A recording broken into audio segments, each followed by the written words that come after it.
Hair fall అనేటువంటిది ఈ మధ్య కాలంలో చాలా కామన్ ప్రాబ్లం. అలాగే అకరెన్స్ ఆఫ్ బట్టతల కూడా చాలా మందిలో పెరుగుతూ ఉంది. అటువంటప్పుడు అందరూ మెడికేషన్ కానీ లేకపోతే హెయిర్ రిస్టరేషన్ ట్రీట్మెంట్స్ తీసుకోవచ్చు కదా. ఎందుకు తీసుకోవట్లేదు అంటే సైడ్ ఎఫెక్ట్స్ వస్తాయేమోనన్న భయం. అసలు నిజంగా హెయిర్ రిస్టరేషన్ ట్రీట్మెంట్కి సైడ్ ఎఫెక్ట్స్ ఉంటాయా, అవి ఎంత సీరియస్గా ఉంటాయి అనేది ఈరోజు తెలుసుకుందాం. Hi, this is Dr. John, dermatologist, trichologist and a hair transplant surgeon. I perform more than 2000 hair transplant passionately and still counting.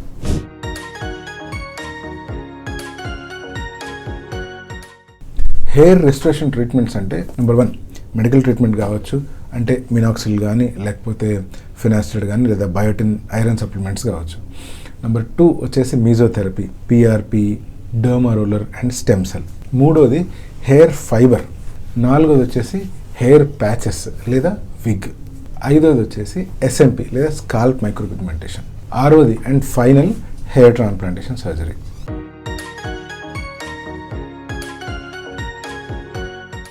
Medical treatments మనం ఏదైతే స్టార్ట్ చేస్తామో వీటికి ఏమైనా సైడ్ ఎఫెక్ట్స్ ఉన్నాయా అంటే ఫస్ట్ టాపికల్ అప్లికేషన్ చూద్దాం. అంటే తల మీద జస్ట్ పల్చగా అప్లై చేసే మెడికేషన్, ఫర్ ఎగ్జాంపుల్ మినాక్సిల్. ఇది వాడినప్పుడు మనం గమనించే సైడ్ ఎఫెక్ట్ ఏంటి అంటే స్కాల్ప్ ఇరిటేషన్ వస్తుంది, స్కాల్ప్ ఇచ్చింగ్ వస్తుంది. అండ్ ఇప్పుడు ఈ scalp dryness and itching irritation రాకుండా ఉండాలంటే మనం ప్రాపర్ టెక్నిక్తో అప్లై చేయాలి. అంతేకాకుండా స్కాల్ప్ మాయిశ్చరైజర్స్ కూడా అవసరమైనంత వరకు వాడుతూ ఉండాలి. Nutrition supplements, for example biotin కావచ్చు లేదా ఐరన్ కావచ్చు, ఇవి వాడుతున్నప్పుడు కామన్గా వచ్చే ప్రాబ్లం ఏంటి అంటే ఐదర్ డయేరియా లాంటి కండిషన్ రావచ్చు లేదా ఐరన్ వల్ల కాన్స్టిపేషన్ కూడా రావచ్చు. ఇటువంటి సిచ్యువేషన్ని అవాయిడ్ చేయాలి అంటే మనము ఈ సప్లిమెంట్స్ని ఫుడ్తో పాటు తీసుకోవడం and at the same time తీసుకున్న ప్రతిసారి వాటర్ ఎక్కువగా తీసుకోవడం వల్ల ఇటువంటి సైడ్ ఎఫెక్ట్స్ని అవాయిడ్ చేసుకోవచ్చు. ఇంకో కామన్ టాబ్లెట్ మనం వాడేది ఏంటి అంటే ఫినాస్టైడ్. ఈ ఫినాస్టైడ్ టాబ్లెట్ని ఇంటర్నెట్ మొత్తం బద్నాం చేసి ఉంచారు. కరెక్ట్, ఇది కరెక్ట్గా చెప్పావయ్యా. దీనివల్ల సెక్షువల్ సైడ్ ఎఫెక్ట్ వస్తాయి, అవి చాలా ప్రమాదకరంగా ఉంటాయి, అది ఇది అని చెప్పి. బట్ నిజానికి స్టడీస్ ఏం చెప్తాయి అంటే దీనివల్ల వచ్చే సెక్షువల్ సైడ్ ఎఫెక్ట్స్ చాలా రేర్. దట్టు ఒకవేళ వచ్చినా కూడా అవి రివర్సబుల్. ఈ మాత్రం హింట్ ఇస్తే చాలు, చెలరేగిపోతారు అంతే. అంటే మీరు ఆ టాబ్లెట్ కనుక స్టాప్ చేసిన వెంటనే ఆ సైడ్ ఎఫెక్ట్స్ అన్ని రివర్సబుల్గా ఉంటాయి.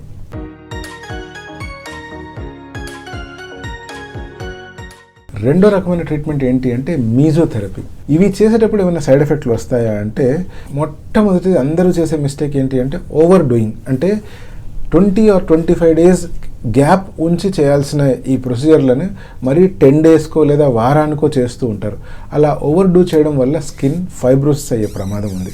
రెండోది ఏంటి అంటే ఈ థెరపీస్ ఇచ్చేటప్పుడు ప్రాపర్ అనస్థీషియా ఇవ్వాలి. అంటే ఎమ్లా అనేటువంటి క్రీమ్ అప్లై చేసి ఆ ఏరియాను ముందే నమ్ము చేసుకోవాలి. దాని తర్వాత ఆ ఏరియాలో లోకల్ అనస్థెటిక్ ఇచ్చి దెన్ ప్రొసీజర్ని పర్ఫామ్ చేయాలి. అలా చేయనప్పుడు విపరీతమైన నొప్పి వచ్చే అవకాశం ఉంది. అలా నొప్పి ఎక్కువ ఉండడం వల్ల చాలామంది ట్రీట్మెంట్ని మధ్యలోనే డిస్కంటిన్యూ చేస్తారు అండ్ దాని గుడ్ ఎఫెక్ట్ పొందలేకపోతారు. అండ్ రేర్గా కొంతమందికి ఈ స్టెమ్ సెల్స్ వల్ల అలర్జిక్ రియాక్షన్స్ కూడా వచ్చే అవకాశం ఉంది.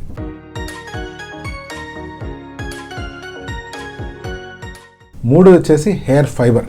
ఇప్పుడు హెయిర్ ఫైబర్ అంటే అదొక నల్లని పొడి లాంటి పదార్థం. చూడటానికి అది పొడిలా ఉంటుంది, బట్ మనం కనుక మైక్రోస్కోప్ కింద చూసినట్లయితే అవి ఫైబర్స్ లాగా ఉంటాయి. ఈ హెయిర్ ఫైబర్స్ మన స్కాల్ప్ మీద డెన్సిటీ ఇంప్రూవ్ వచ్చినట్లు లుక్ ఇవ్వగలుగుతాయి. మరి వీటి వల్ల ఏమైనా సైడ్ ఎఫెక్ట్ ఉందా అంటే ఎటువంటి సైడ్ ఎఫెక్ట్ లేదు. మీరు ప్రశాంతంగా మీ డెన్సిటీ ఇంప్రూవ్గా కనపడడానికి ఈ హెయిర్ ఫైబర్స్ని వాడుకోవచ్చు. మార్నింగ్ మీరు హెయిర్ ఫైబర్ వాడారు అంటే ఈవినింగ్ ఇంటికి వచ్చి పడుకునేటప్పుడు అట్లీస్ట్ హెడ్ బాత్ చేసుకుని దాన్ని వాష్ చేసి రిన్స్ చేసేయడం ఎంతైనా అవసరం. అలా చేయకుండా అలాగే వదిలేసి మళ్ళీ మరుసటి రోజు ఆ హెయిర్ ఫైబర్ మీదనే మళ్ళీ ఫైబర్ వాడుతున్నాను అనుకోండి, అటువంటి సిచ్యువేషన్లో ఆ స్వెట్ అండ్ ఆయిల్స్ ఆ ఏరియాలో డాంప్నెస్ క్రియేట్ చేసి ఫంగల్ ఇన్ఫెక్షన్ కానీ సివియర్ డాండ్రఫ్ కానీ తయారయ్యే అవకాశం ఉంది.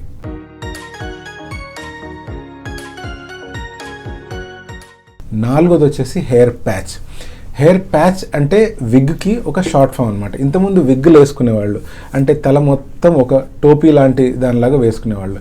ఇప్పుడు ఆ విగ్ని ఒక హాఫ్ భాగం కట్ చేసి తల పై భాగంలో మాత్రమే అరేంజ్ చేస్తున్నారు. ఎక్కడి వరకు అయితే బట్టతల ఉందో అంతవరకు ఆ విగ్ని కట్ చేసి దాన్ని ప్యాచ్ అని పేరు పెట్టారు. ఇప్పుడు ఈ ప్యాచ్లు వాడుతున్నప్పుడు చాలామందికి ఏస్థెటిక్ అపియరెన్స్ బాగానే ఉంటుంది, బట్ దీనివల్ల ఏమైనా సైడ్ ఎఫెక్ట్స్ వస్తాయంటే ఎస్, చాలామందికి ఈ ప్యాచ్లు అప్లై చేసేటప్పుడు వాడే గమ్ లేదా గ్లూస్ వల్ల రియాక్షన్స్ వచ్చే అవకాశం ఉంది. ఇంకా కొన్నిసార్లు ఈ ప్యాచ్ ఉన్నప్పుడు స్కాల్ప్ మీద ప్రాపర్ ఎయిర్ ఫ్లో జరగకపోవడం వల్ల ఆ ఏరియాలో ఫంగల్ ఇన్ఫెక్షన్ డెవలప్ అయ్యే ఛాన్స్ ఉంది అండ్ విపరీతమైన ఇచ్చింగ్ వచ్చే ఛాన్స్ ఉంది.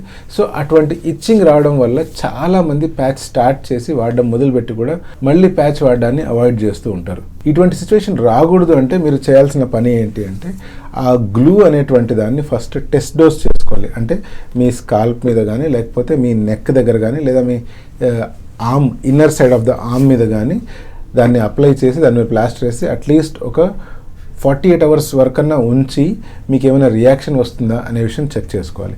ఎటువంటి రియాక్షన్స్ రానప్పుడు అటువంటి గ్లూనే కనుక మీరు వాడితే దాదాపుగా ప్రాబ్లం సాల్వ్ అయినట్లే. ఈ ఏరేషన్ లేకపోవడం వల్ల ఇచ్చింగ్ రావడము, ఆ ఏరియాలో ఇరిటేషన్ రావడము, స్క్రాచ్ చేయడము జరుగుతూ ఉంటుంది కదా. అలా జరగకుండా ఉండాలంటే ప్రాపర్గా రెగ్యులర్గా ఒక మంచి హెయిర్ టెక్నీషియన్ దగ్గర మీ హెయిర్ ప్యాచెస్ని సర్వీసింగ్ చేస్తూ ఉండాలి.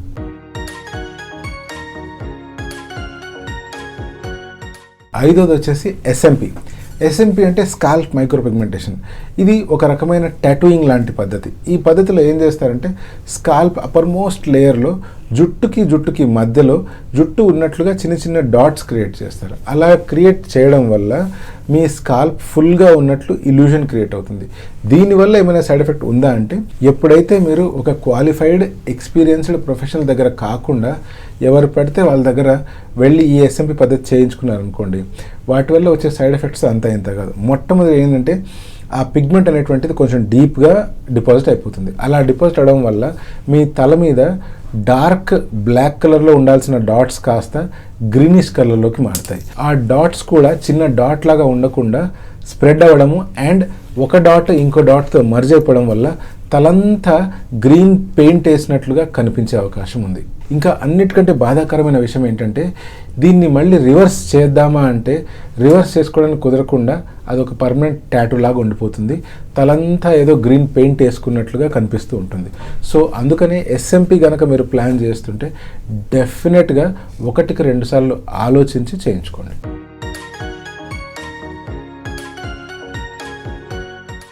ఫైనల్గా పర్మనెంట్ రిజల్ట్స్ వచ్చే హెయిర్ ట్రాన్స్ప్లాంటేషన్ సర్జరీ. దీనికి ఏమైనా సైడ్ ఎఫెక్ట్స్ ఉన్నాయంటే 2 సైడ్ ఎఫెక్ట్స్ డెఫినెట్గా మనం నోటీస్ చేస్తాం. ఫస్ట్ వచ్చేసి స్కాల్ప్ అనేటువంటిది సర్జరీ చేసిన మొదటి రోజు లేదా రెండో రోజు వరకు లైట్గా స్వాలన్గా కనిపిస్తుంది. అంటే ఈ ఏరియా అంతా కొంచెం ఉబ్బినట్టు అనిపిస్తుంది. రెండో రోజు ఎండ్ అయ్యేసరికల్లా ఆటోమేటిక్గా అది తగ్గిపోతుంది. రెండో సైడ్ ఎఫెక్ట్ ఏంటి అంటే మీ తల మీద మేము లోకల్ అనస్థీషియా ఇస్తాము. అంటే ఆ ఏరియా మాత్రమే నంబ్ అవ్వడానికి కొన్ని రకాల మెడికేషన్స్ ఇస్తాం. అలా ఇవ్వడం వల్ల తలంతా కొంచెం నంబ్ అయినట్లు కొంచెం తిమ్మిరిగా అనిపిస్తుంది. అది కాస్త 5 to 6 డేస్లో, కొంతమందికి 10 or 15 డేస్లో క్రమక్రమంగా తగ్గిపోయి మళ్ళీ నార్మల్ సిచ్యువేషన్కి వస్తుంది. ఈ 2 సైడ్ ఎఫెక్ట్స్ తప్పిస్తే ఇంకా ఎటువంటి సైడ్ ఎఫెక్ట్ ఉండదు.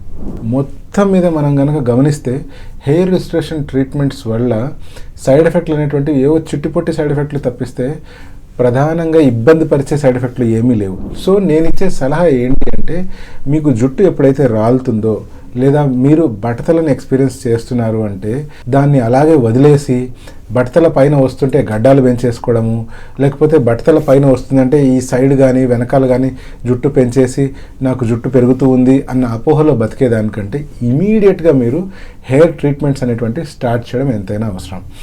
మనం రిస్క్ బెనిఫిట్ రేషియో చూసుకుంటే బెనిఫిట్సే చాలా ఎక్కువగా ఉన్నాయి. బట్ ఈ సైడ్ ఎఫెక్ట్స్ని కూడా మినిమైజ్ చేసుకోవాలి అంటే మీరు చేయాల్సింది ఏంటంటే ఈ మెడికేషన్స్ వాడేటప్పుడు ప్రాపర్ టెక్నిక్ ఉపయోగించడము అండ్ ట్రీట్మెంట్ అంతా మీ డెర్మటాలజిస్ట్ పర్యవేక్షణలో జరగడం అనేటువంటిది అన్నిటికంటే ఇంపార్టెంట్ పాయింట్. మీ ఫ్రెండ్సే కనుక ఎవరైనా హెయిర్ లాస్తో బాధపడుతున్నారంటే వాళ్ళకి హెయిర్ రిస్టోరేషన్ ట్రీట్మెంట్ అవసరము అనిపిస్తే తప్పకుండా వాళ్ళకి షేర్ చేయండి. This is doctor John signing of.